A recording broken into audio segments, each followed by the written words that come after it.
Hi everyone, it's Adaku. Welcome back to another video. In this video I'm going to be sharing with you some apps that I use that make my life a little bit easier, and here they are. I'm going to be sharing 5 apps with you today. The first app I'm going to be sharing with you is called Hoop. Hoop is an app that allows you to kind of just find things to do with your young children. So I have a 1-year-old and a 3-year-old, and so it can be a challenge sometimes finding things to do with them. What you can do with Hoop is you can input kind of the ages of your children, the area in which you live, and based upon that information it will find things local to you that you can do with your children in the morning, in the afternoon, any day of the week. The only slight thing is that during school holidays certain events aren't running, but the app may not know that or won't know that, or it might say check because it's school holidays, it may not be running. That's the only thing. Sometimes I've kind of got really excited, rocked up somewhere only to find out that it's not running because it's a school holiday.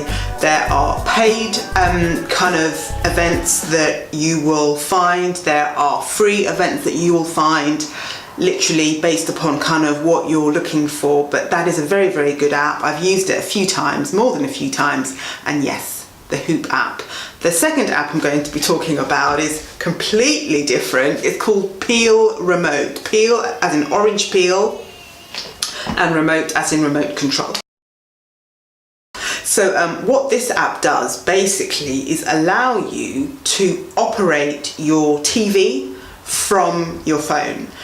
In our house, the TV remote is always going missing.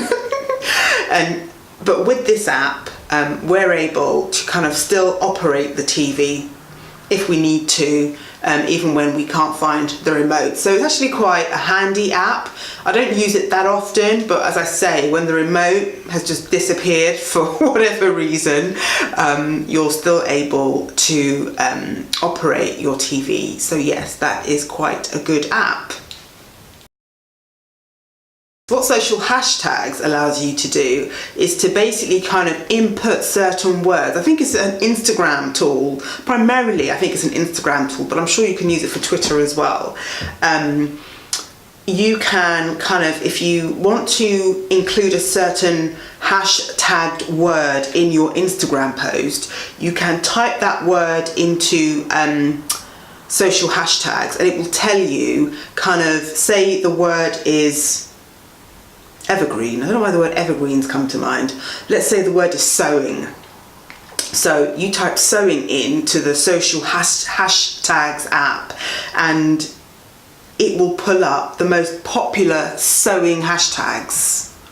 Or you can type health or happiness again, and it will show you the most popular hashtags of those words. So it's quite good actually. It's quite a good app. I don't use it. I used it a lot when I kind of first found it. I probably use it less so now, but it's really good. I would recommend it. And yeah, that's the third app I want to talk about. The fourth app is a pretty basic app. I'm afraid this list is not that exciting, but it's kind of useful. I'm quite practical. I try to be quite a practical person. The fourth app is called Just Park, and it kind of, you know, does what it says on the tin. So I find it useful when I'm going to certain markets, especially if they're central, especially if, depending on the day, parking can be quite difficult locally. If you just kind of turn up and expect to park. Somewhere like Brixton, where I've sold from quite a few times, parking is really, really difficult. I mean, if you know the ins and the outs and the corners, that's fine. But if you're kind of new to the area, it can be quite tricky. But Just Park, normally what you will find is that people kind of put their driveway on there. I even parked in a car wash place as well. It is a good app. It just means that you're able to be connected with someone who perhaps has a private driveway or a parking space that maybe they don't use but they rent out effectively, and you pay directly through the app.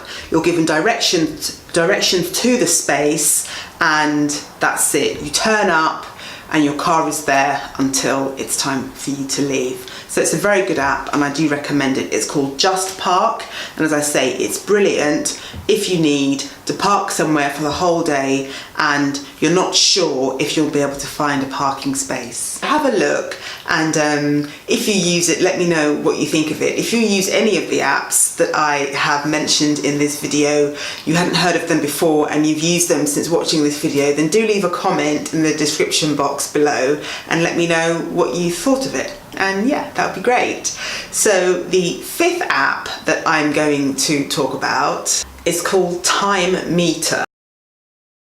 Time Meter basically allows you to keep track of everything that you do, how long it takes, and then at the end of the week or end of the month, you can kind of see how long you're spending on which tasks. And it's just a great way of kind of time management, knowing how long things take. It's great for me with kind of pricing my products, because I rarely have the luxury of being able to kind of, like with my bags, sit down and make it in one sitting. It just never happens. I'll do kind of half an hour here, an hour there, whatever.